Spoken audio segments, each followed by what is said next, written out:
la obtención del certificado se necesita un 80% de la asistencia. La cátedra tiene duración todo el cuatrimestre, termina, los jueves de 14 a 16, termina el 28 de noviembre.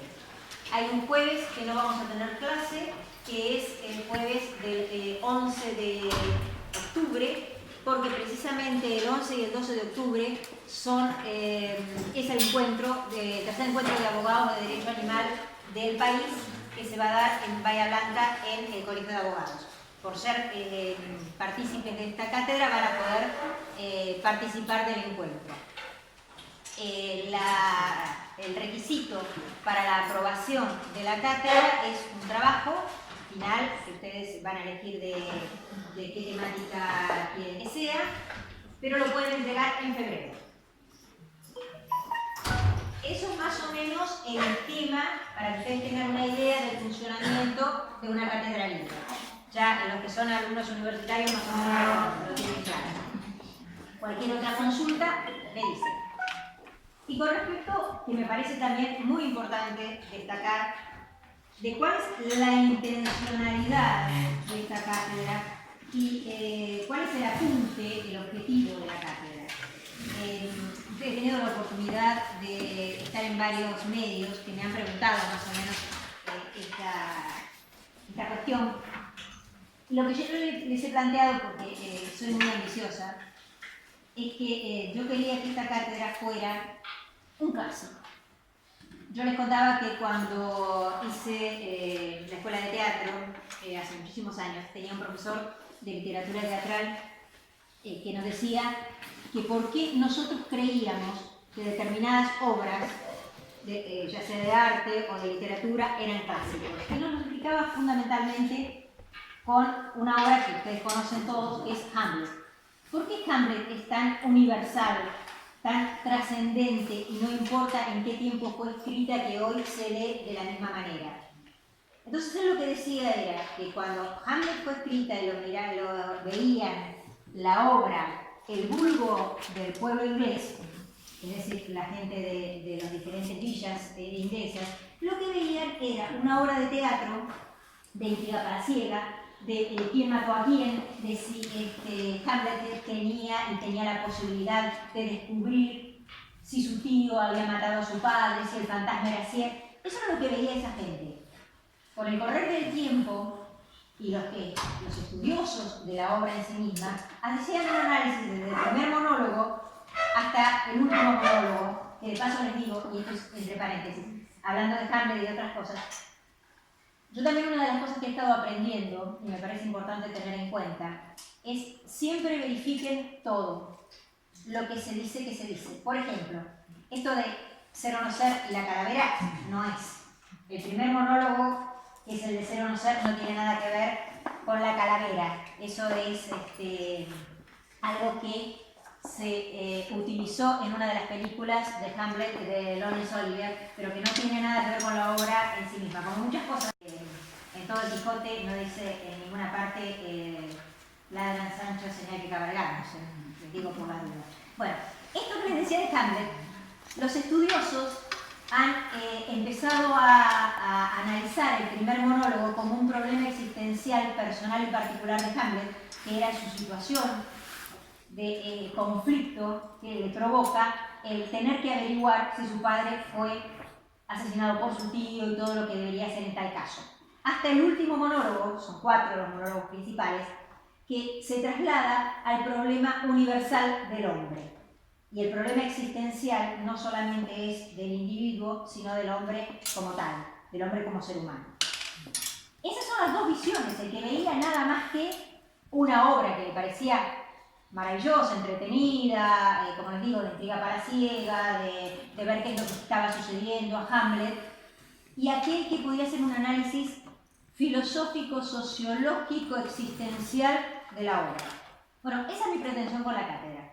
Yo, como muchos de los profesores que vamos a estar, que de paso quiero agradecer en particular al doctor Celaya, que no solamente es el director y puso la cara y la firma como siempre y nos ayuda a que la universidad nos dé también este espacio, a que el Departamento de Derecho nos dé este espacio, sino agradecerle también a todos los otros profesores que como yo dije en la cátedra, como le pagan $1 millón por clase, no pudieron rechazarlo, ¿no? O sea que, como saben, de manera gratuita y generosa prestan su tiempo, su energía, y algunos se han tenido que poner a estudiar porque es temática que no conocen, para poder brindarles a ustedes esta cátedra.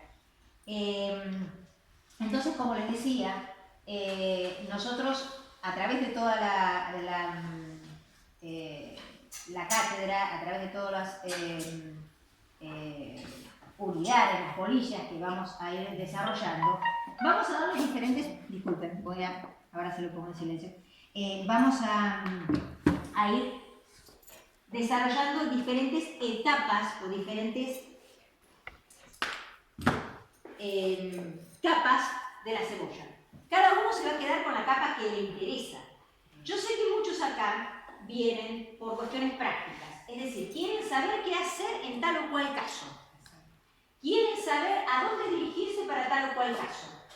Esos van a tener una respuesta. Los que quieren profundizar un poco más y el saber del por qué estamos hablando de determinadas cosas, o quién empezó a decir qué con respecto a esto que vamos a hablar ahora, que es la cuestión animal. O cuando nosotros hablamos de un cambio de paradigma, de qué cuernos estamos hablando, bueno, ellos también van a tener una respuesta. Cada uno, por supuesto que lo que pueden ir viendo también es que hay bolillas que les van a interesar más, bolillas que les van a interesar menos, espero que vengan a todas igual, y espero que vengan, después de escuchar esta clase mía, espero que vengan a la próxima. Y otra de las cosas importantes que yo quería decirles, no sé, de acá quienes vieron la película La Sociedad de los Poetas Muertos. Bueno, por supuesto que no me voy a subir arriba del escritorio porque voy a terminar como Robin Williams, me van a echar antes de que empiece a dar la primera bolilla. Pero eso es parte de lo que también es esta cátedra, pararse arriba del escritorio. Es decir, tomar una perspectiva diferente, porque ustedes, no sé si se acuerdan los que vieron la película, que tiene un montón de diálogos maravillosos, pero cuando él se para arriba del escritorio y les pregunta, ¿por qué me paré arriba del escritorio? Para ver las cosas de otra manera. Eso es lo que yo les propongo con esta cátedra. Ver las cosas de otra manera, pararnos desde otra perspectiva. Y de la misma manera que les digo de pararse desde otra perspectiva, esta cátedra en su totalidad no es emocionante. No vamos a hablar de cuánto queremos al perrito o al gatito. No vamos a hablar de empatía en general. Eso no quiere decir que no exista. Pero es como cuando vamos a dar una clase sobre los derechos del niño, o la Convención Americana de los Derechos del Niño. No importa si queremos mucho a los chicos, no los queremos, o los derechos de la salud como da el doctor. No importa cuánta pena nos dé el paciente. ¿Estamos hablando de derecho o estamos hablando de el reconocimiento de esos derechos? Bueno, gran parte de esta cátedra tiene que ver con eso. O sea, con el cambio de perspectiva. Para eso, insisto, no me voy a subir arriba del escritorio, pero lo que vamos a hablar es eso, de subirnos arriba del escritorio. Entonces ahora, más o menos diciéndole todo esto, que es hacia dónde apunta, hacia dónde va la cátedra, empezamos a hablar de la primera bolilla, que es la inicial, que es animales humanos y no humanos. Todos somos animales, eso lo saben perfectamente, pertenecemos a uno de los reinos, que es el animal. No somos ni minerales, no somos vegetales, somos animales. Bueno, esta distinción, animales humanos y no humanos, que todavía es cuestionable, es la que por lo menos por ahora nos permite hacer la distinción. Pero en general vamos a tratar de hacer esa modificación. Así que vamos a hablar de animales no humanos.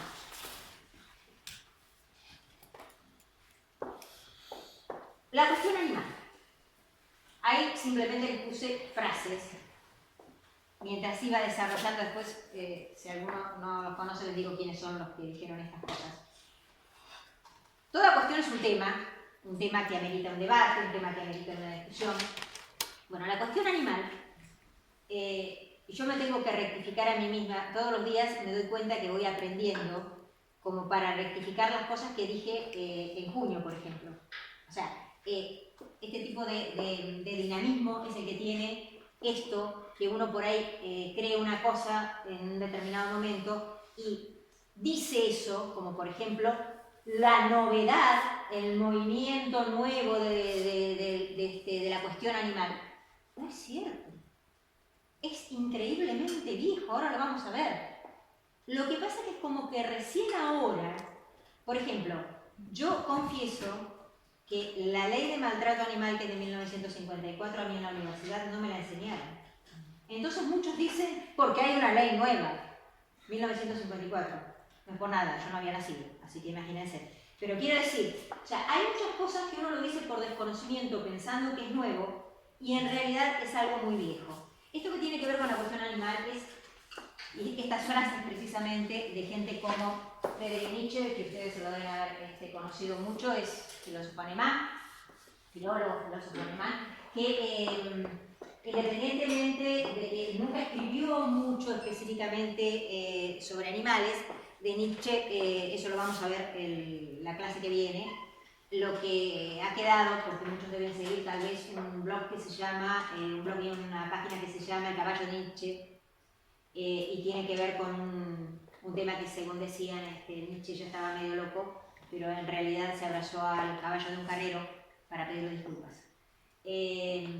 Pero por eso, esa es una de las frases que puse como inicio. Milan Kundera, un maravilloso escritor checo, del insoportable levedad del ser. O sea, estos que puse fueron simplemente algunos como para que ustedes vieran cómo esto de la cuestión animal atraviesa todos los estamentos sociales, académicos, económicos, ya lo vamos a ver también, en la historia, y a través de la historia lo vamos a ir pudiendo comprobar. Jens Soynke es un químico alemán que se interesa muchísimo por el tema del cambio ambiental, la ecología y los problemas que trae. Y esta expresión de que los animales nos tienen miedo es porque los hemos invadido desde toda perspectiva. Y en uno de sus libros, en uno de sus últimos libros, si no me equivoco, no sé si es del año pasado de este año, es una filósofa francesa muy nueva, nació en el año 51, y escribe mucho y es una gran defensora, ya la vamos a ver, o sea, eso es para que ustedes más o menos tengan una idea, pero ya la vamos a ver, es una de las que vamos a ver en la próxima clase. Pero bueno, esto es como para que ustedes vayan insertándose en de qué vamos a hablar cuando hablamos de la cuestión animal. Y de qué vamos a hablar cuando hablamos de cambio de paradigma. Porque estamos como muy acostumbrados a escuchar esto de cambio de paradigma y lo decimos permanentemente. Pero yo digo, bueno, ¿qué quiere decir esto de cambio de paradigma? Para empezar, tenemos que saber que nace desde el punto de vista de las ciencias. Y para eso tenemos que hacer un pequeño reconto muy breve. Yo les quiero decir que yo no soy profesora de filosofía, ni muchísimo menos, y menos científica. Así que hay un montón de cosas que, como decía un profesor mío de la universidad, lo que la universidad te da es saber dónde puedes ir a buscar las cosas. Entonces, lo que yo les digo son apuntes mínimos de determinadas cosas. Porque, por ejemplo, ahora les voy a decir que para los positivistas, los que desde el punto de vista del conocimiento creían que lo único valorable era el conocimiento científico al cual se podía acceder exclusivamente de la experiencia, consideraban que la manera de que la ciencia avanzara era por acumulación. Era decir, vamos conociendo y conociendo y conociendo y sumando conocimientos. Ahí vino a principios del siglo XX Karl Popper y dijo, no, esto no es así. En realidad vamos avanzando científicamente en los conocimientos porque determinados conocimientos se consideran que no son válidos. Y ahí, bueno, habló de la falsación, eso no me voy a meter con eso ahora, pero es decir, cuando vamos rechazando determinadas cosas que no corresponden es cuando la ciencia va avanzando. Y ahí vino uno de los libros más importantes considerados del siglo XX, precisamente de Thomas Kuhn, que es la estructura de las revoluciones científicas de 1962, que plantea que la ciencia va avanzando por paradigmas. Todo esto tiene que ver específicamente con la ciencia. De hecho, algunos dicen, yo no lo creo, pero algunos dicen que Kuhn estaba muy en desacuerdo cuando esta forma de avance en general se trasladó a todos los ámbitos de la sociedad. Ahora nosotros hablamos de paradigma y cambio de paradigma para todo. Bueno, Kuhn lo estaba especificando a través de la ciencia. Entonces, ¿qué era lo que decía Kuhn? ¿Qué eran los paradigmas? Una completa constelación de creencias, valores y técnicas compartidas por los miembros de una determinada comunidad. Y dice, las sucesivas transiciones de un paradigma a otra vía, alguna revolución, es el patrón de desarrollo usual de la ciencia madura. ¿Qué es lo que quiere decir? El tema de la perspectiva, ese dibujito que ven allá, ¿es un pato o un conejo? ¿Es un pato o un conejo? Es una cuestión de perspectiva. Bueno, ese dibujito lo usó Kuhn para hablar también de paradigmas y para hablar de perspectivas y para hablar de cambios. ¿Por qué? Ahora yo tengo otros dibujos para que ustedes lo vayan viendo. Para que asimilen el tema que todo depende de dónde me paro. Todo depende de que, no, pero bueno, no solamente de dónde me paro. Si cuando yo digo de dónde me paro, no digo si me paro arriba del escritorio o no. Digo que yo soy parte de dónde me paro. O sea, todo lo que yo desarrollo, todo lo que yo percibo, todo lo que yo realizo, tiene que ver en ese dónde me paro. Y yo soy constitutivo de dónde me paro. Porque mi forma de ver las cosas tiene que ver con todo lo que yo tengo también adentro. Entonces, eso es lo que siempre les dicen en los test. ¿Qué ves primero? Y de acuerdo a lo que ves primero, porque a veces ves o una mujer o ves o una anciana. Hay un dibujo muy, que ese no lo puse, pero hay un dibujo muy interesante que es como algunos vemos, porque yo lo primero que vi fue la mujer vieja, y otros ven una maravillosa mujer joven, súper sexy. O sea, y depende de lo que veas primero, son tus características personales. Bueno, pero ese tema del pato y el conejo es para ver lo del tema de los cambios. Y esto es lo que plantea lo del tema del cambio de paradigma. Él lo que dice es que en un determinado momento, y cuando se habla de presciencia es porque también él lo que trataba de explicar con el hecho de la formación de los paradigmas y de las formaciones de determinadas ciencias, es que en un determinado momento, por ejemplo, había muchas nociones matemáticas, Pitágoras, los pitagóricos y demás, pero que recién la matemática se conformó como una ciencia a partir del Euclides. ¿Por qué? Porque es la conjunción o la sistematiza esa determinada temática que hace que se forme una ciencia. Ese periodo anterior es la presciencia. El periodo entiende, y acá ya lo plantea desde una perspectiva que excede lo científico, que la mentalidad, que un paradigma es la mentalidad, conceptos y sistemas de valores, si bien Kuhn también hablaba de valores, que forman parte de una visión particular de la realidad. Y ahí ya estamos hablando no solamente de la ciencia, sino de todo tipo de realidad. Y que hay un paradigma existente y un paradigma en proceso de formación. Acá lo que también es importante es lo que yo les planteaba del tema de cómo vemos la realidad. La realidad la vemos de acuerdo a donde estemos parados. ¿Quién ve un 6? ¿Quién ve un 9? ¿Quién ve que hay 3 palos? ¿Y quién ve que hay 4?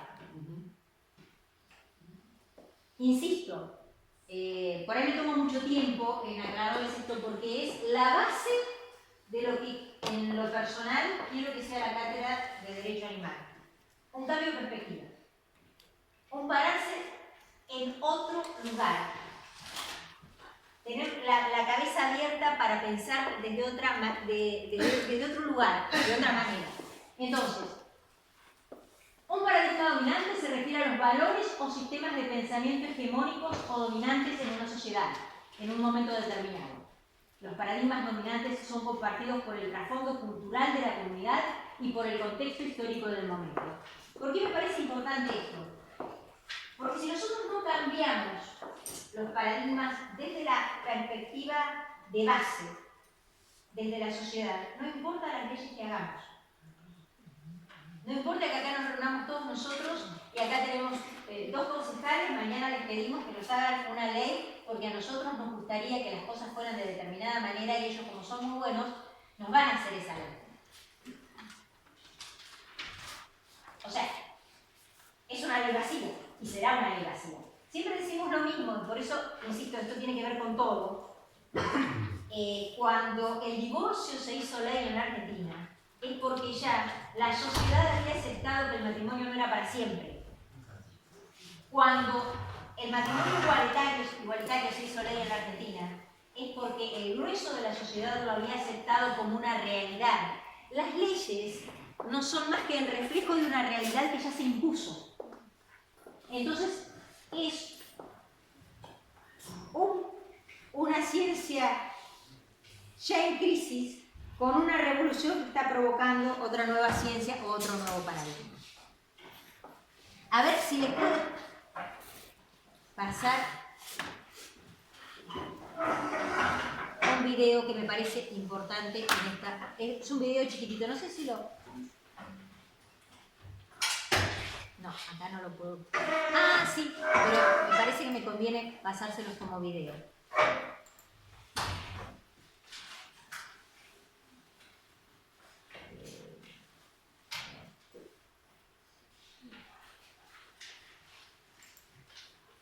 Un segundito.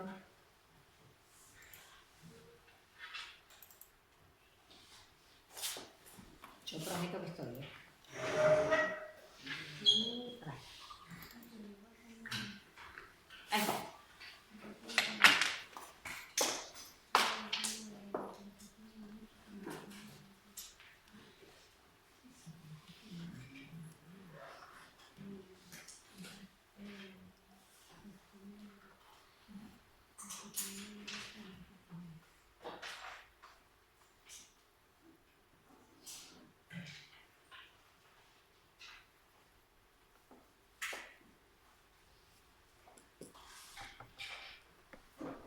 Lento, ¿no? Ya tienen tiempo de leer.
Clarito, ¿no?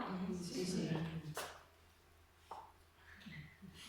Bueno, perdón, ahí se me agregaba, y no estoy segura de la primera. Cuando dice, solo hay 2 cosas infinitas en el mundo, el universo y la estupidez humana, y no estoy segura de la primera. Vamos a seguir con el PowerPoint. Mientras les voy diciendo, no le puedo sacar esto.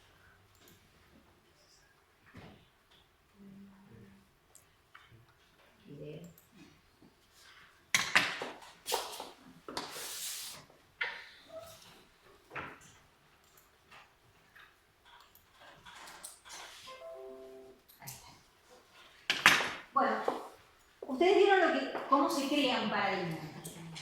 Todos nosotros vivimos con paradigmas.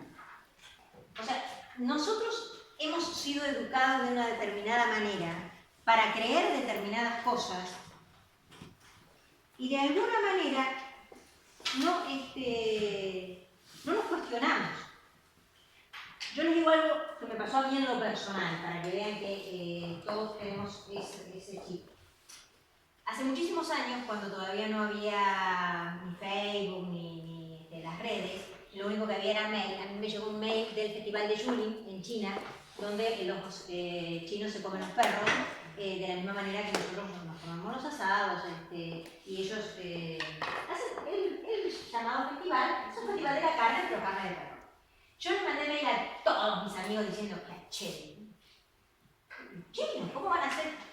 Y uno de mis amigos, que había recibido el mail, le digo, viste, mandaron el mail a todo el mundo, porque mirá lo que hacen los chinos. Y me dice, ¿qué comemos costillas con la mano? Yo le digo, no es lo mismo. Y me dice, ¿por qué no? Le digo, porque una vaca no es lo mismo que un perro. ¿Y por qué no? Eso era mi amigo, les estoy hablando de hace 15 años. ¿Por qué no? Porque las vacas están para comer. ¿Y eso quién lo dijo? Me dijo. Me dice, ojo, a ver, él también se las comía con la... Lo que él me estaba diciendo, me dice, es una cuestión cultural. Vos le estás reprochando a otro que tiene una cultura diferente a la tuya. Porque él te podría reprochar, el hindú te podría reprochar de cómo te comen las vacas. Entonces, el tema es, estamos tan arraigados en lo que creemos que es porque es. ¿Y por qué es? Porque es. ¿Sí? Que no nos empezamos a plantear, y lo digo, estoy hablando de mí, no nos empezamos a plantear ponernos en la otra perspectiva, en que el paradigma puede cambiar y que si nosotros hacemos que nuestras creencias soporten nuestros propios análisis, es como que decía alguien, que deja de ser inocente y continúa, es una decisión, pero por lo menos nos sacudimos un poco la cabeza y vemos si realmente estamos viendo o interpretando esta realidad de la manera que queremos hacerlo. Entonces, ¿cómo hacemos para cambiar un paradigma? ¿Qué es necesario para cambiar un paradigma? ¿Qué se necesita? Bueno, para empezar, estos serían los requisitos para que, estamos hablando desde el punto de vista, no desde el punto de vista científico, obviamente estamos hablando desde el punto de vista sociológico, filosófico, para cambiar un paradigma. Yo lo que les quiero comentar es, no sé si se los, esto hago un paréntesis porque veía que algunos estaban sacando fotos, no sé si se los dijo Ezequiel, nosotros tenemos un grupo de Facebook de la cátedra, ahí vamos a subir todo. Ustedes, que se queden tranquilos, así que ni siquiera tienen que anotar, si por ahí a alguno les sirve anotar, pero nosotros en ese grupo, por eso Ezequiel les estaba tomando los nombres en Facebook. Los que no tienen Facebook se los vamos a mandar por mail, les vamos a mandar no solo los PowerPoint, y eso va a ser elección de ustedes, sino toda la documentación que fundamenta lo que uno está diciendo. Y eso, insisto, es importante. Que no es porque lo dijo fulanito o menganito, ¿dónde está escrito? Porque yo puedo decir un montón de cosas que Kuhn nunca dijo. Por ejemplo, lo que se estaba diciendo de que nunca Cervantes dijo la danza en la que cabalgamos.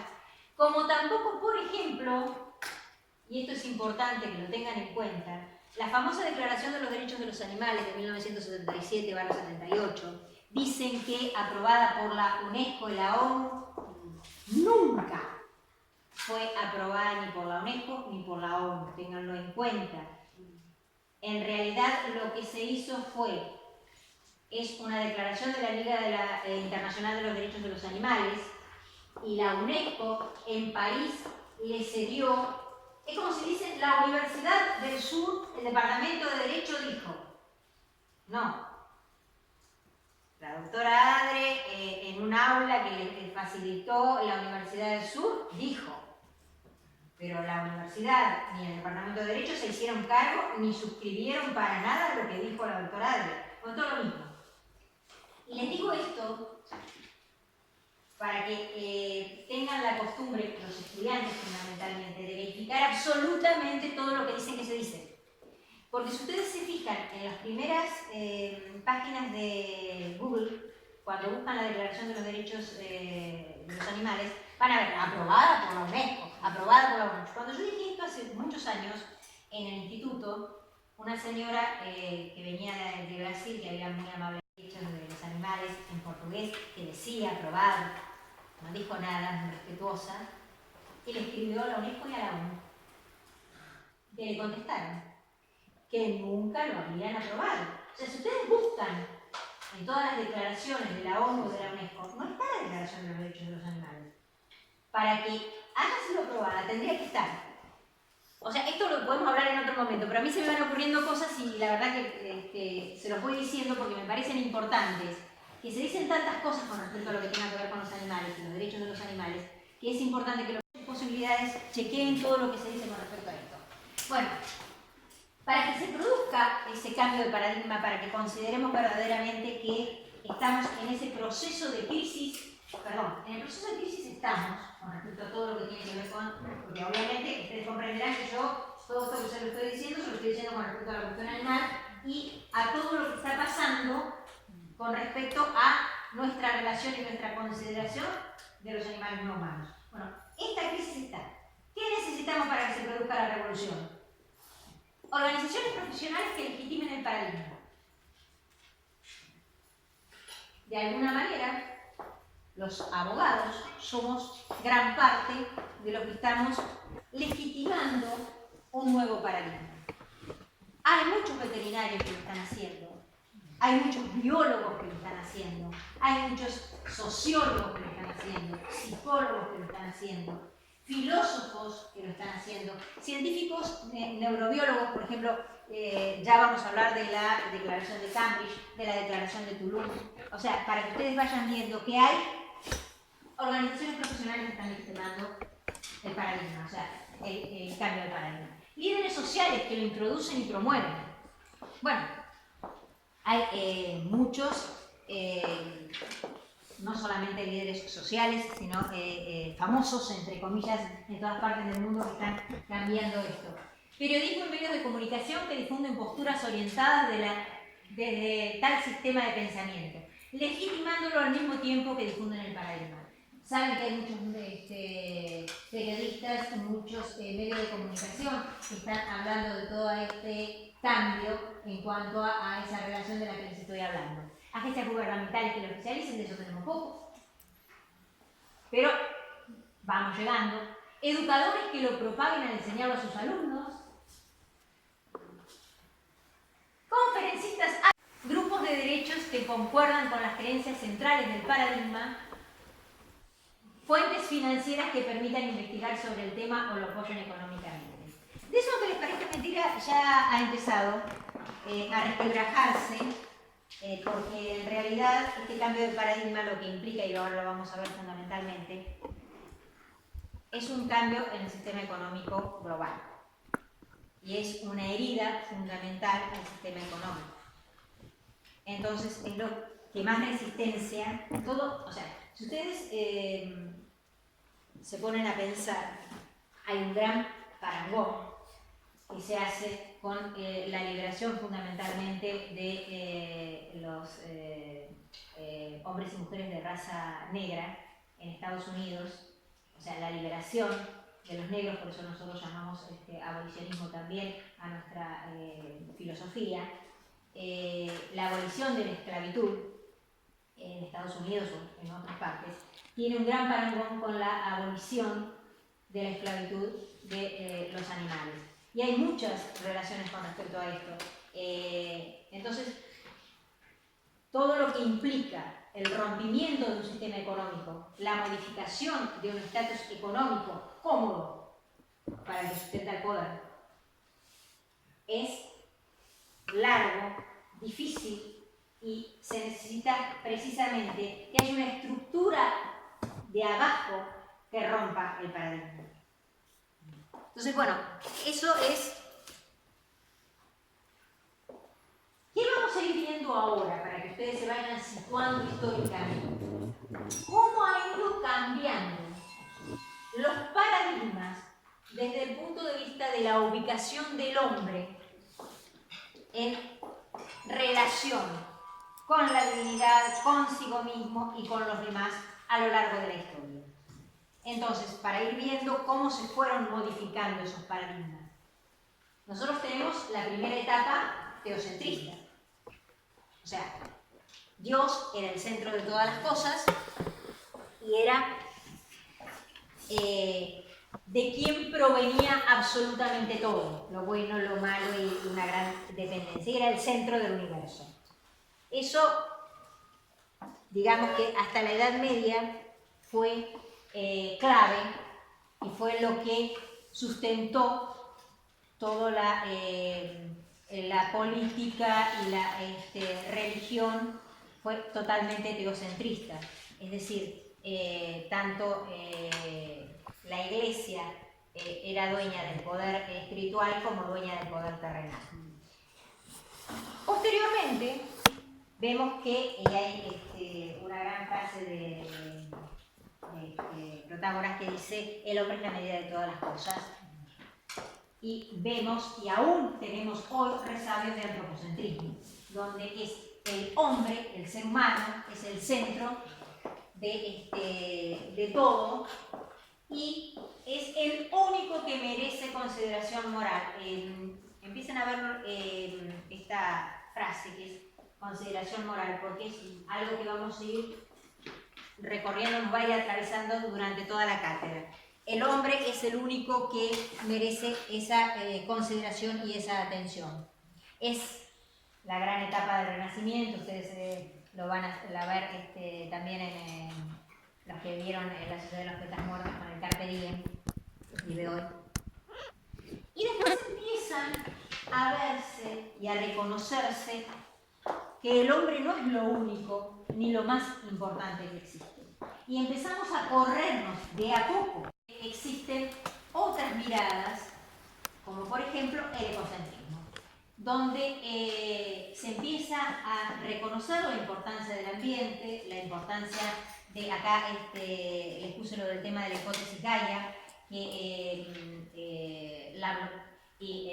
Margulis es una bióloga, luego es también un filósofo, que hablan de que la Tierra, no dicen que la Tierra es un ser vivo, sino que es un sistema interactivo, es algo más que un ser vivo. No es porque dicen que no, un ser vivo no se podría, si fuera nada más que un ser vivo como un humano o algo por el estilo, o sea, como una constitución individual, no se podía autorregular como ellos consideran en la hipótesis Gaia que la Tierra se autorregula. Por eso dicen que es un sistema interactivo compuesto de seres vivos. Y bueno, y habla de la necesidad de preservar esos ecosistemas, esas especies. Lo puse a Nicola, que es un ecologista finlandés, porque él hace carne y vive, es un pescador que vive muy austeramente, creyendo verdaderamente en eso que pregona, que es el ecocentrismo y ese respeto por la tierra. Otro de los aspectos importantes que fueron empezando a abrirse camino, otra de las ideologías, es el biocentrismo, que es aquel que considera que todo ser vivo merece respeto, que toda la naturaleza es moralmente relevante, y acá tiene mucho que ver la ecología profunda. Algunos por ahí han escuchado hablar de eso. Bueno, el creador de la frase es Annas, no sé cómo se pronuncia bien su apellido, pero que hablaba de que la persona está inmersa en la naturaleza. No hay una diferenciación entre el ser humano y la naturaleza. Estamos dentro y somos parte. Y para la creación de esta concepción del biocentrismo fue muy influenciado por este libro que me parece muy importante también. Miren, los 60, por algo son los 60, ¿no? Los 60 fueron la década brillante en algunos aspectos, la década que cambió muchas cosas. Entre eso, el tema de, si ustedes se ponen a pensar, los movimientos que fueron setentistas tuvieron su origen intelectual y académico en los 60. Por eso es importante el tema de, no lo veo hoy, lo sustento hoy para que surja mañana. Les digo esto por el tema de que la estructura de las revoluciones científicas es del 62, esto del 62, después van a ver que Ruth Harbinson escribió en el 64 sobre el tema de Animal Machine. O sea, en los 60 fueron una década donde nos empezamos a dar cuenta de que esa relación que estábamos teniendo con el otro, ya sea la naturaleza o el animal no humano, nos estaba conduciendo a lo que hoy lamentablemente estamos viviendo. Tenemos poco tiempo.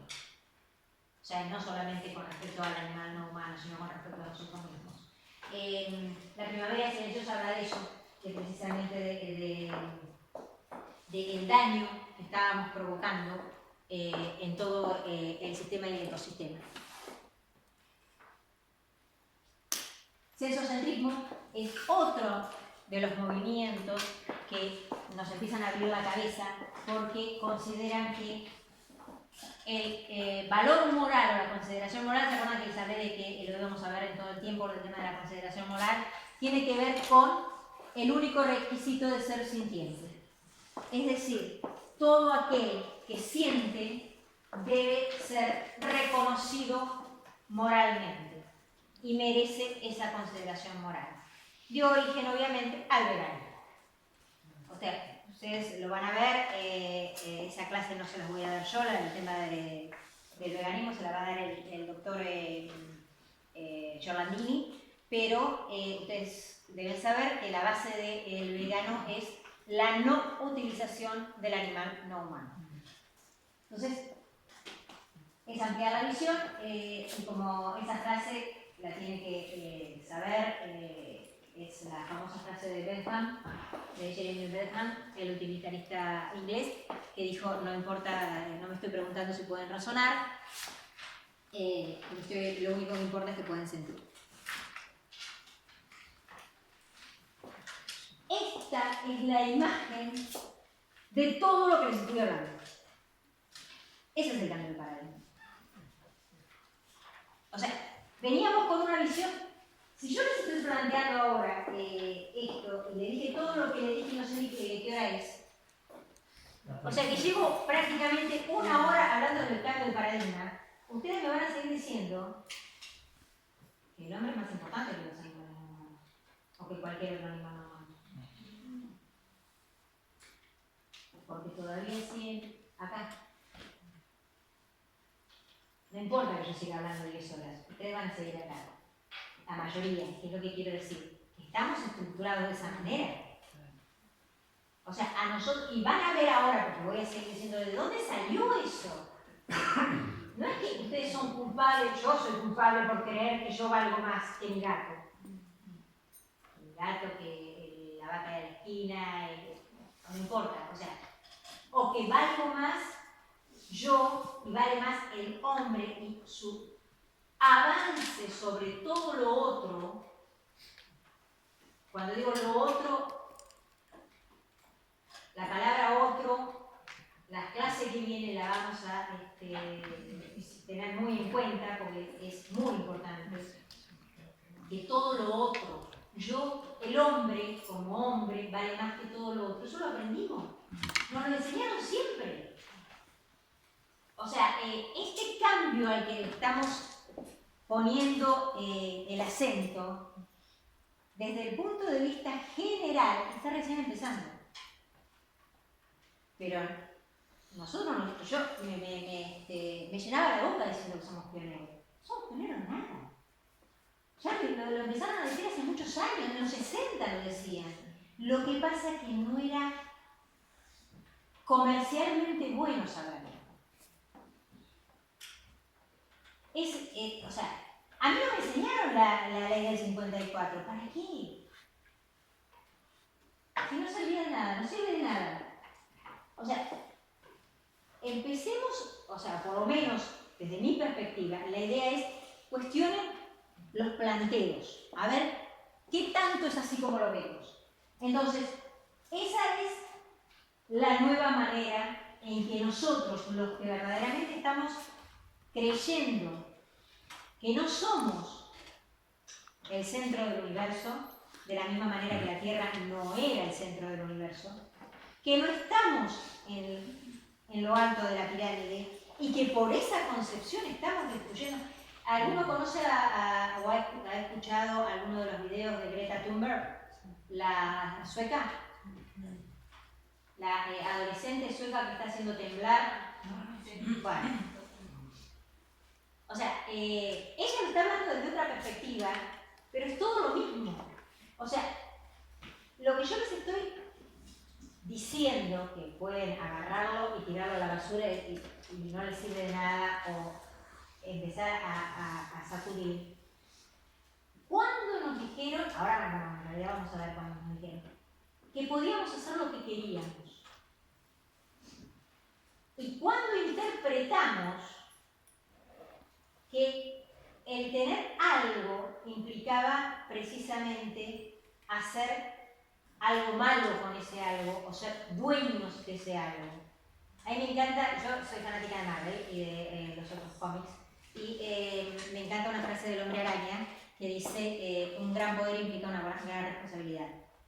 Parece que no lo tuvimos en cuenta cuando supuestamente nos dijeron que estábamos a cargo. Nosotros estábamos a cargo. Es como que nos dejaron a cargo, y bueno, miren lo que hicimos con lo que nos dejaron a cargo. Bueno, este es el esquema de la primera frase de la unidad. Cambio de paradigma. Y ahora viene el otro punto, que también está en el programa. Todos ustedes recibieron el programa. O sea, quiero decir, saben de qué estamos hablando, saben que, porque por ahí los que se inscribieron por otro lado, bueno, los que no tienen el programa, se le avisan a cualquiera de los dos, a Diana o a Ezequiel, para que se los puedan, porque yo por ahí estaba dando por sobreentendido que ustedes tenían el programa, entonces yo soy muy prolijita, estaba siguiendo el programa, pero bueno, los que no lo tienen, el otro punto del programa es, porque decía, la cuestión animal, en las corrientes, cambio de paradigma, cambio de lenguaje. ¿Por qué cambio de lenguaje? Por la importancia, trascendencia y fundamental poder del lenguaje. No sé si alguno ha leído Alicia a través del espejo de Lewis Carroll. En Alicia a través del espejo de Lewis Carroll, Alicia tiene un diálogo maravilloso con el Humpty Dumpty, el huevito, que habla precisamente del tema del poder del lenguaje. Porque el Humpty Dumpty le dice algo, ahora no vale la pena que se lo lea, pero más o menos para que yo le diga que le dice algo, y ella le dice, pero no quiere decir lo que vos dijiste. Y Humpty Dumpty dice, las palabras quieren decir lo que yo diga. No, dice ella, las palabras quieren decir lo que dicen, porque hay que ver qué es lo que dicen. No, dice, lo que hay que ver es quién tiene el poder. O sea, las palabras dicen lo que yo quiera que diga, en tanto y en cuanto yo tenga el poder para imponer lo que digo. Eso por un lado. Y por otro lado, las palabras, y eso lo ven millones de veces desde los libros de autoayuda y los videos de autoayuda, en el tema del poder del lenguaje en cuanto al convencimiento de que si yo digo que puedo, puedo, y si digo que no puedo, no puedo. Por eso lo decía Henry Ford, que decía, usted siempre tiene razón. Si dice que puede, puede, y si dice que no puede, no puede. Sobre esa base, tanto desde el punto de vista externo en cuanto al poder, como desde el punto de vista interno, por eso les digo, lo dicen los libros de autoayuda, los videos y demás, en cuanto al poder de funcionamiento, de cambio, de energía que tienen las palabras. Bueno, en cuanto a eso, es importante que empecemos a modificar el lenguaje. Porque el lenguaje no solamente dice, bueno, dice Heidegger que nosotros decimos que hablamos la lengua y en realidad la lengua nos habla a nosotros. Porque de alguna manera la lengua se nos impone. A nosotros se nos impone un lenguaje. Entonces, en esa cuestión también tenemos que hacer un cambio. ¿Por qué? Ahora van a ver.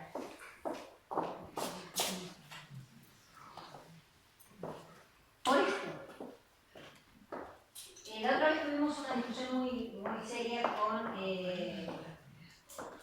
unos colegas que criticaron mucho a la materia de derecho animal de la UBA, porque había sido invitada, que a mí me pareció una maravilla, al Foro Internacional de Derecho Civil, a participar en una comisión que se llamaba Las mascotas y su relación con la familia.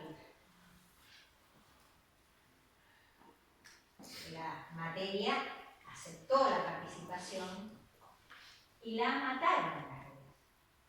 Porque ¿cómo iba a ir a una comisión que llamaba a los animales mascotas? Yo sé que mucha gente no sabe por qué. Por suerte, la materia del derecho animal de la UBA fue y logró explicar lo que ahora yo les voy a explicar. Y para el año que viene, ya no se van a llamar las mascotas, en el derecho civil, en la jornada internacional, en el Congreso Internacional de Derecho Civil. Eso se logra cuando uno le explica al otro. ¿Por qué? Porque el otro no nació sabiendo. Porque yo no sabía que no se le podía, entre comillas, no se le decía mascota. ¿Por qué? Porque nosotros estamos bregando para que a los animales no humanos se los considere sujetos de derecho. ¿Qué quiere decir? Que dejen de ser objetos, que dejen de ser cosas. Nosotros, a pesar de todo, y a pesar de la reforma del 2015, para nuestro Código Civil los animales siguen siendo cosas. Nosotros en ese cambio queremos que los animales dejen de ser cosas. Entonces, debemos nosotros, los que eso queremos, empezar a cambiar cómo los denominamos. Mascota quiere decir fetiche, quiere decir amuleto, quiere decir cosa que da suerte. Entonces, en nuestro lenguaje, en nuestra capacidad para esa modificación del lenguaje, debemos dejar de decir mascota. Y yo les voy a decir una cosa. Hasta no hace mucho yo decía, vamos a decir animales de compañía. Estaba re contenta yo que ya lo tenía clarísimo. Hasta que la doctora Boglio me hizo dar cuenta que animales de compañía era reducirlos a ellos, también reducir a los animales de trabajo, animales de experimentación, animales de espectáculo. Porque los animales son para. Nosotros tampoco queremos eso. Entonces, ¡bum! Tampoco animales de compañía. No es fácil. Entonces, uno empieza a pensar. Pero también implica mucho el cariño como uno lo diga. Yo, por ejemplo, uso mucho mascotita. Tengo un cobayo y suelo decirle con cariño, ¿no? Y eso también me incide. Como el aspecto, ¿no? Vos estarías para perdón, me encanta lo que hizo ella, discúlpeme, es una de las cosas que me olvidé de decirles cuando empezamos. Que esto sea interactivo. O sea, cuando quieran, pregúntenme o participen, que ahora te voy a contestar. Participen, que está bueno que sea un ida y vuelta. O levanten la mano, hablen como ella. Es fantástico porque eso es otra cosa importante, chicos. Estamos aprendiendo todos. Yo lo único que tengo es que desde el 2013, cuando me enteré que existía el derecho animal, yo en el 2013 no sabía que existía. Lo único que sí, me puse a estudiar como loca y estudio muchísimo, desde hace 6 años, todo lo que puedo. Pero es un camino entre todos. Es un camino que lo estamos haciendo a medida que lo estamos transitando. Y lo hacemos entre todos, así que me parece fantástico. Pero yo lo que te iba a contestar era que vos me haces acordar a la participación que tuvo el gran Fontana Rosa en el Congreso de la Lengua, el último que pudo participar, hablando de las malas palabras. Porque él lo que decía era que mala palabra es la intención, no el vocablo. eso también, por eso digo, eso da para un congreso de la lengua, para empezar a hablar de cuándo decimos cómo y qué decimos cuándo decimos de la manera que lo decimos. Perdón, y eso incluso genera también un cambio en el lenguaje, la intención, ¿no? Sí. ¿Cómo creamos y recreamos? Pero precisamente, como te lo planteé, y lo planteó Fontana Rosa, vos no podés poner esas palabras que nosotros consideramos malas palabras en un libro académico. Por más que yo y ustedes, que son jóvenes la mayoría, cuando se insultan, lo hacen con un sentido totalmente coloquial y cariñoso. Eso sí lo queremos trasladar a una ponencia. ¿Por qué lo estoy planteando? Porque la palabra mascota no es como vos se la decís a tu animalito o a tu compañero. Es como nosotros la vemos escrita en todos lados. Pero al verla escrita así, es como si fuera... Yo te digo a mi gata a veces, la abrazo y le digo, son la cosa más linda del mundo. ¿Cómo cosa? Algunos que tienen pareja no la abrazan, qué cosita. O a sus hijos no les dicen, es una cosita. Pero no es una cosita, es un ser. Entonces, en la cotidianidad, uno puede utilizar... A un amor también le decimos cosas. Por eso, bueno, pero por eso, no tiene que ver con el uso cotidiano, tiene que ver con el uso que uno empieza a reflexionar. ¿Por qué? Porque si no, vos mañana... ¿Vos sos estudiante? Sí, abogacía. Bueno, vos estudiante de abogacía, el día de mañana te interesa el derecho animal, te pones acá a dar una charla y hablas de la mascota. Te van a matar. Porque no entendiste nada. ¿Cómo mascota?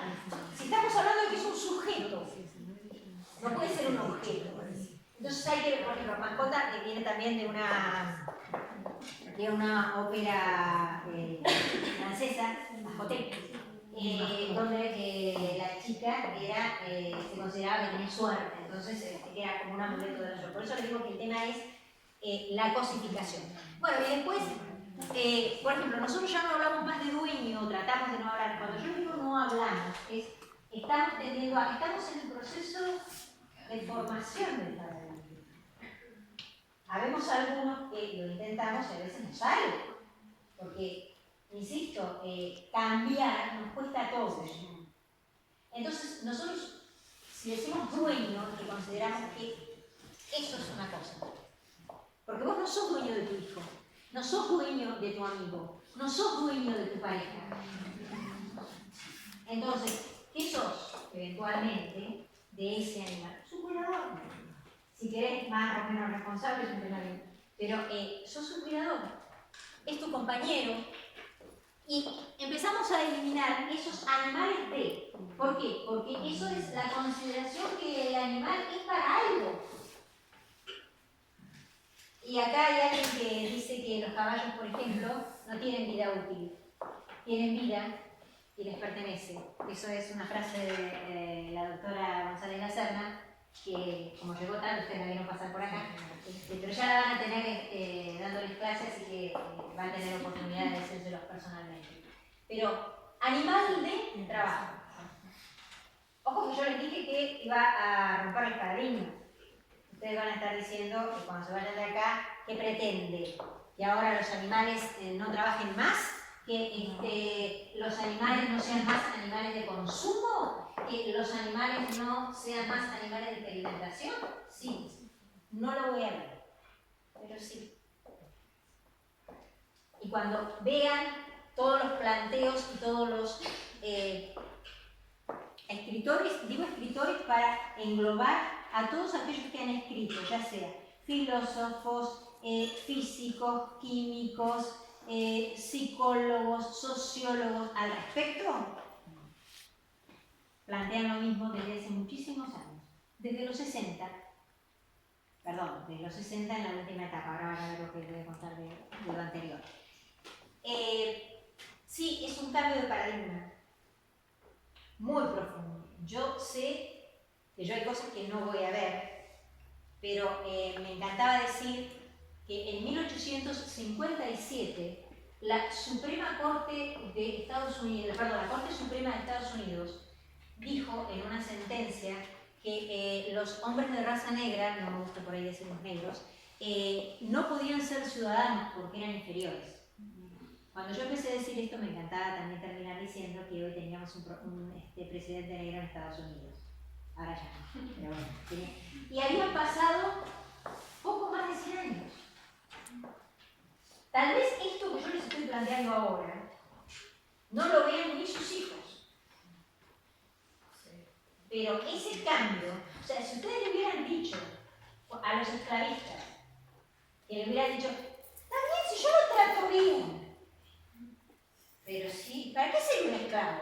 Lo compré para trabajar. O sea, cuando el Perito Moreno llegó a la familia real, digo a la familia real porque eran caciques, mapuches, al Museo de la Plata, y se murieron ahí, esclavos, para que la gente lo viera en un zoológico. También lo hicieron en Estados Unidos, en el museo, cuando de Australia llevaron a los pigmeos. Junto con los canguros llevaron a los pigmeos. Y a nadie se le hubiera ocurrido en ese momento decir, pero es una barbaridad. Y hoy vos ponés esa cara. Entonces, lo que yo les estoy planteando hoy en esta aula, que a alguno le va a parecer como diciendo, como de la buena, no. O sea, miremoslo con perspectiva. Yo no lo voy a ver, por eso digo, y ustedes probablemente, ni sus hijos tampoco, pero bueno, hay otro ejemplo de cambio de lenguaje. Nos cuesta mucho, por ejemplo, yo les voy a contar que en Mendoza, en una de mis primeras disertaciones en el 2014, sala llena, ¿no? En un momento digo, porque yo corro por el caballo del comisario. Me miraron, ¿y saben qué fue lo peor? Que no me di cuenta. Y yo seguí, porque era una impresión. La colega que me había llevado y que yo tenía más experiencia me dijo, vos no te preocupes, dice, yo dije, matamos un pájaro contigo. Claro, es que uno viene con, o sea, las estructuras las tenemos. Uno se tiene que sacudir. Bueno, ¿alguna pregunta, algún comentario? Porque ya les voy a pasar a dar el último tema.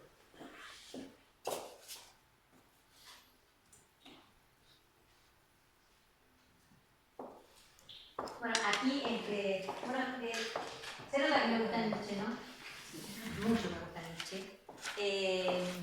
Y insisto, no es porque él haya escrito en sus libros precisamente sobre animales, sino por su actitud personal con respecto a los animales. Por eso también les digo, si quieren seguir ese blog de El caballo Nietzsche, que tiene que ver con ese encuentro que Nietzsche tuvo con un caballo en Milán.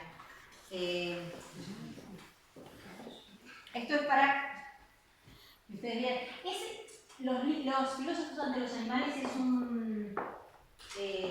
unas conferencias que se dan en la UNAM, en la Universidad de México, por la gente de filosofía. Porque ustedes tienen que empezar a pensar que el tema de los animales, de alguna manera, debe estar y debe ser promovido más por la filosofía que por el derecho. Porque el derecho está demasiado estructurado y es demasiado sistemático y demasiado difícil de modificar. Y es desde la filosofía, desde la sociología, desde la ética fundamentalmente, que las estructuras se pueden empezar a mover.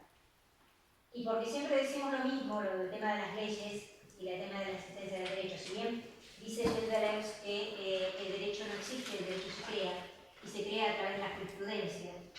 Y por eso es importante que se vaya generando jurisprudencia, pero no solamente desde lo penal con el tema del maltrato, sino con el tema de esta consideración, que eso es una de las cosas que el doctor les va a dar con el tema del aspecto civil, que empecemos a instar a los tribunales desde el punto de vista civil. Yo ahora tuve la oportunidad en la UBA de escuchar a abogados civilistas y a camaristas y a secretarias de cámara en lo civil, que les cuento que yo no sabía que existían, me enteré que existían las constelaciones jurídicas. Ustedes saben que existen las constelaciones, saben lo que tenga que ver con las constelaciones psicológicas y demás personales. Bueno, existen las constelaciones jurídicas que tienen que ver con... Sí, ¿de qué? No, yo tampoco sabía. La primera vez que escuché dije, no, sí, pero tiene que ver con... Viste que te dicen constelaste, no constelaste, no constelé todavía, pero bueno. Tiene que ver con el hecho de los sistemas y en las constelaciones jurídicas también incorporan, eso se trabaja mucho en familia, el tema de las constelaciones jurídicas, e incorporan también al animal como parte de la familia. Y contaron precisamente de una situación de el régimen parental y la responsabilidad parental de un perro y todo lo que tenía que ver. Es más, la otra vez, comentándolo así en uno de los chats, una de las colegas dijo, yo hasta logré en el acuerdo alimentos y régimen para mi perro, o sea, para mi hijo y para el perro. Insisto, para mí es nuevo, creo que los ocupados de familia acá todavía no tienen nada, pero que no estoy hablando de Argentina. La colega que lo dijo es una colega de Junín, que dijo que en su divorcio había incorporado la propuesta, ustedes el derecho sabe que ahora con el nuevo código, cuando uno se divorcia, tiene que hacer una propuesta. En la propuesta, no solamente en la parte de alimentos y en la parte de responsabilidad parental, el tema de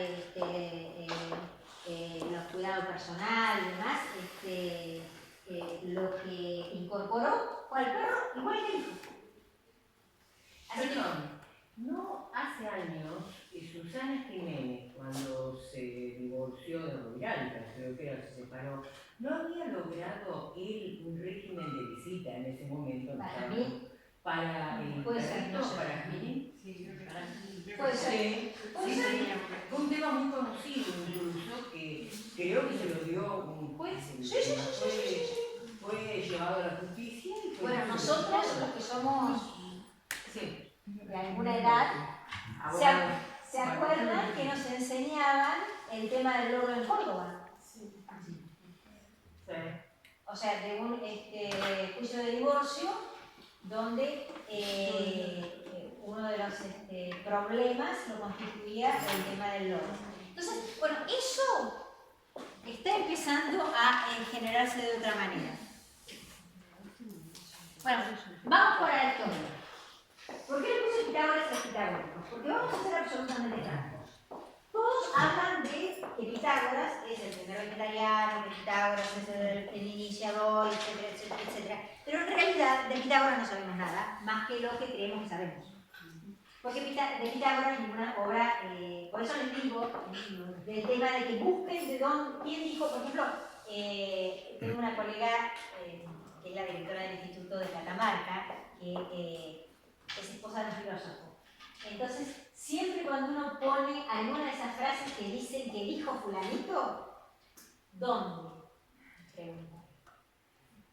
Porque, por ejemplo, todos decimos, Gandhi dijo lo de las naciones, ¿dónde?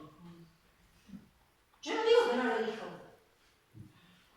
¿Dónde? Yo digo que Einstein dijo que por no saber que era imposible fue y lo hizo.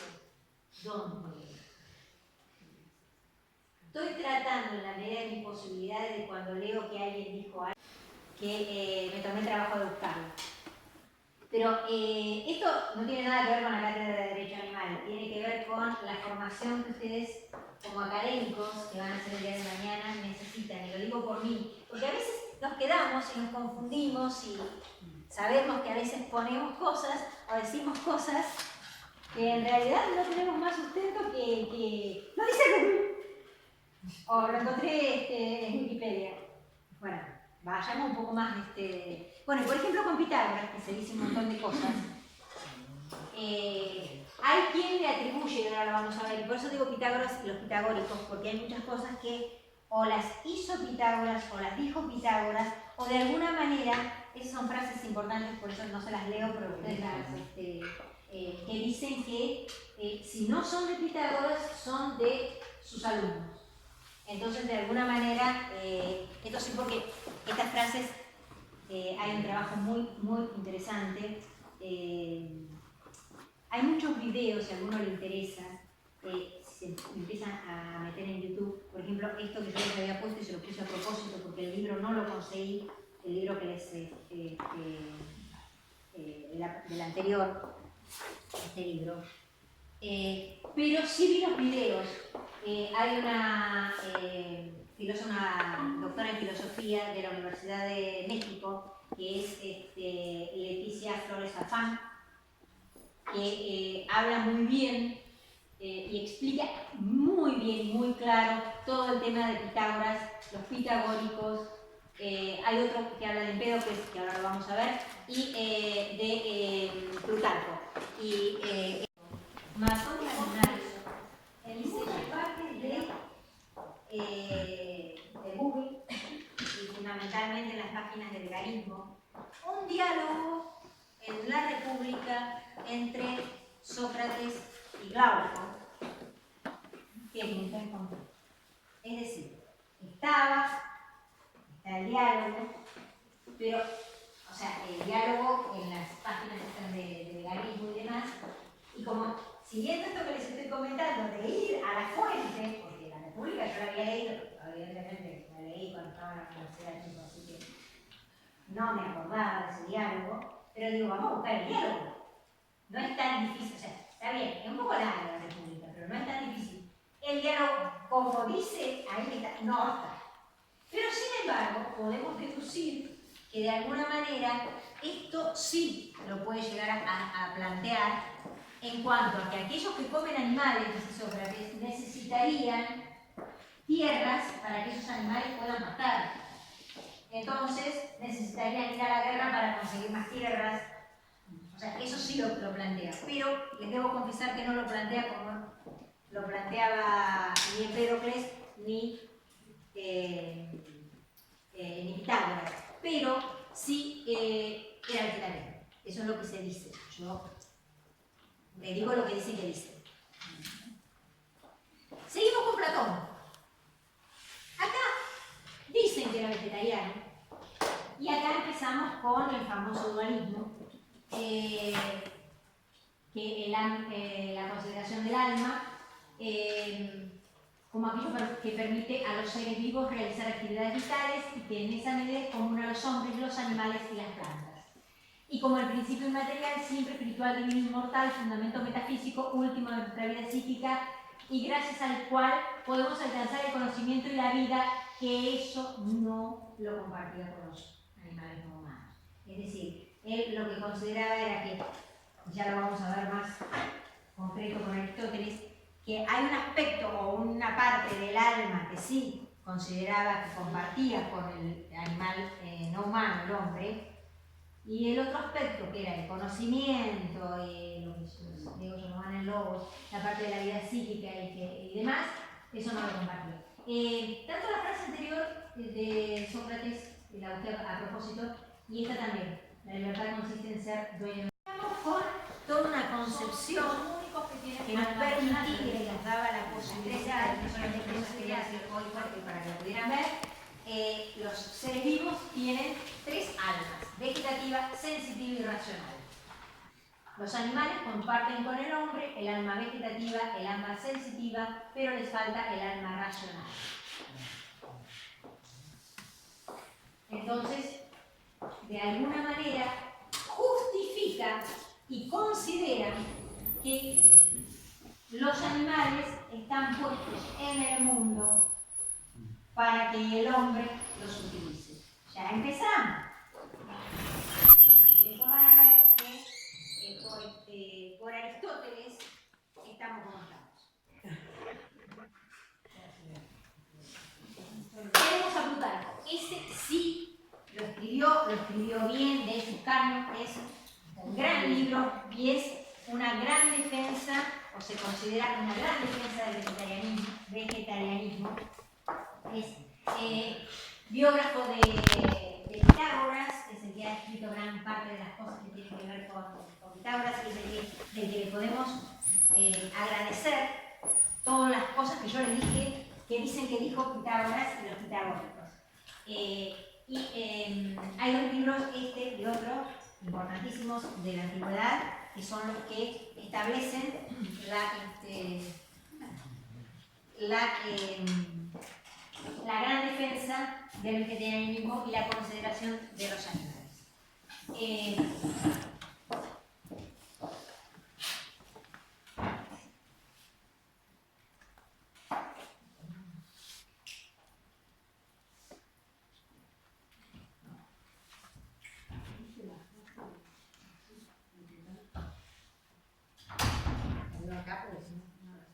Dice, parte de lo que yo les decía que está pero por una boca llena de carne privamos a un alma del sol y la luz, y de esa proporción de vida y tiempo con la que nació en el mundo que disfrutar. Eso es de esos carnes.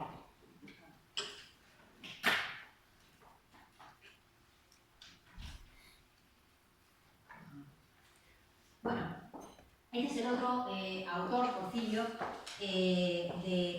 importantísimo, porque escribió el otro libro importante, que es de la abstinencia, no me sale en latín, de la inapropiedad de matar seres vivos para la comida, también griego, o sea, todos estos son griegos, que pueden ustedes referir, como yo les decía, lo único que les puedo dar es dónde ir a buscarla. Pueden leerla también, o por lo menos leer partes. Y sí. A ver si no ninguna otra frase.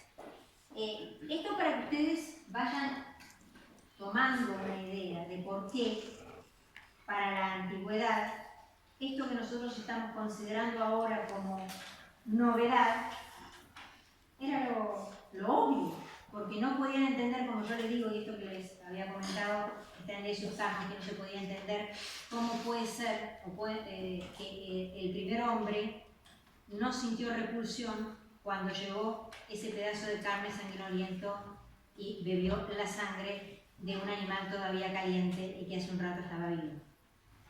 Eso más o menos así es lo que dice de Sukarno en Plutarco de Sukarno. La patrística. Bueno, la patrística, se saben que son los padres de la Iglesia, que son los que interpretan también, los que intérpretes de las Sagradas Escrituras. Más famoso padre de la Iglesia, San Agustín, que si bien San Agustín todavía no había recibido los escritos de Aristóteles, porque San Agustín, los escritos de Aristóteles estuvieron perdidos y recién más tarde fueron reincorporados al mundo occidental a través de filósofos y escritores judíos y árabes. En este momento, para la época de San Agustín, lo que se estudiaba era lo platónico. Él era un platónico en realidad. Lamentablemente, con una interpretación de que la Biblia o las Sagradas Escrituras, mejor dicho, consideraban que los animales habían estado puestos, o Dios había puesto a los animales para beneficio del hombre y bajo su poder. Y hablo de la interpretación, porque es cierto que dice bajo su poder o su dominio. Eso es lo que dice la Biblia. El tema es cómo interpreto. Porque acuérdense lo que yo le dije del hombre araña. Un gran poder implica una gran responsabilidad. Entonces, con esa interpretación de que si están bajo nuestro dominio, bajo nuestro poder, es para que hagamos lo que queramos, hablaba de maquinarias animales. Es decir, como preanunciando lo que en su momento iba a decir Descartes con respecto a los animales que eran máquinas. pero podemos considerar que es la base de lo que hoy tenemos en el paradigma.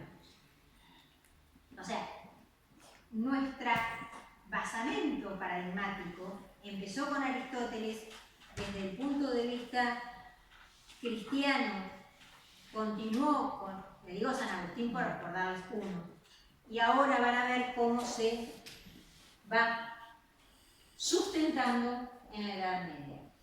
La Edad Media yo se las pongo así para que ustedes más o menos vayan históricamente dando los pasos necesarios para ir sabiendo de qué se trata, el tiempo de duración. Era la época, como yo les dije, del teocentrismo, feudalismo, las cruzadas. Acá recién empieza a expandirse la agricultura, por lo cual, de alguna manera, con el tema del feudalismo, el señor feudal que tenía determinados gente dentro de su feudo, que trabajaban la tierra, empieza a generarse. ¿Por qué? Porque todo tiene que ver con todo. Como los turcos habían copado toda la parte del Mediterráneo, no podían continuar con el libre comercio que tenían en su momento. Entonces no le quedó más que el remedio que quedarse en su casa, a cultivar. O sea, sacar la economía, porque si uno estuviera en una facultad de economía se daría cuenta que todo tiene que ver con la economía, ¿no? Entonces, cuando se producen los grandes cambios es porque algo sucede para que económicamente tengamos que ir para otro lado. Bueno, acá tuvimos que ir para otro lado. Es importante destacar que la Edad Media, a pesar de que se habla del oscurantismo de la Edad Media, fue una edad con muchísima cuestión académica, fue una edad de brillantez de las universidades, diferentes universidades en Europa, y a pesar de todo, la escolástica, que es la parte de la teoría y la teología cristiana que la sostenía, tuvo un gran progreso. Fragmentación del poder, porque ya el soberano tiene que dividir su poder con los señores feudales, que tenían sus vasallos, como les decía, que eran los que cultivaban la tierra, y hay la división de la iglesia y se produce el cisma y demás, pero esto es nada más que para que ustedes tengan una idea de qué estamos hablando cuando hablamos de la Edad Media, que a pesar de todo, tuvo, como siempre, alguna luz con respecto a el tema animal. Y una de las luces fue Maimónides. O sea, a ver, ¿es muy conocido? No. ¿Sabían que Maimónides, filósofo y médico judío, decía esto? No se debe creer que todos los seres existen para el bienestar del hombre. Al contrario, todos los otros seres también fueron hechos para su beneficio propio y no para el de algo más.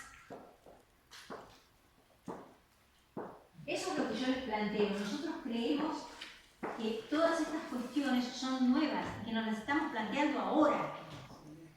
Esto es lo mismo que la ley de maltrato de 1954. A mí no me la enseñaron. ¿Por qué? O sea, si había otra manera de mirar. Es como dicen, la historia la cuentan los que ganan, pero hay otra historia. Siempre hay otra historia. Bueno, busquen la otra historia. Porque si no, siempre nos quedamos con esa historia. Y siempre hay otra historia. San Francisco de Asís. Pero lo de San Francisco de Asís siempre se considera desde lo emocional. Y nunca se considera desde otra perspectiva, que también es válida para verla. O sea, todos saben que él hablaba de los hermanos animales. No sé, acá no tienen edad, excepto algunos que puede haber quedado por allá, que haya visto Hermano Sol, Hermana Luna, la película de San Francisco de Asís, Santa Clara. Está en YouTube. Bueno, está en YouTube. Pero quiero decir, hay puntos que estuvieron siempre en la sombra. Y cuando ustedes vean la clase que viene, todos los otros que hablan al respecto van a decir, todo esto yo no lo sabía, porque yo tampoco lo sabía. lamentablemente tenemos a Tomás de Aquino, el gran padre también, el gran padre de la Iglesia, no sé si se acuerdan lo que vimos eso de alma vegetativa, sensitiva, intelectiva, bueno, eso, ¿por qué? Porque acá ya tuvo la suerte de que esos filósofos judíos y árabes le habían traído los escritos de Aristóteles, ya los habían podido recuperar. Entonces, el Occidente conoció a Aristóteles y se fascinó. Y Tomás de Aquino se fascinó con Aristóteles y planteó lo mismo del tema del alma sensitiva, pero que no tiene, por supuesto, un alma intelectiva. Y que al no tener un alma intelectiva, siempre volvemos a lo mismo, si no pueden razonar. Entonces, si no pueden razonar, nunca se planteó hasta ahora. O sea, en esta etapa de la Edad Media, lo veníamos viendo antes, pero en esta etapa de la Edad Media, si no pueden razonar, y Aristóteles ya nos dijo que no podían razonar, o sea, no tenían la capacidad del logos, y a diferencia de lo que consideraba Pitágoras, y lo explica Plutarco, que no deberían comer animales por tres motivos. Uno, que de alguna manera era considerado mítico, era porque se consideraba que los animales, nosotros, tanto los pitagóricos como hasta Plutarco consideraban la existencia de la transmigración de las almas, es decir, la reencarnación. Entonces, por ese motivo, no se sabía a quién nos estamos comiendo, también para no ofender a los dioses que también habitaban en el animal, y en última instancia, y también importante, por el sufrimiento del propio animal y por el interés del propio animal en continuar viviendo. Entonces, nosotros hasta acá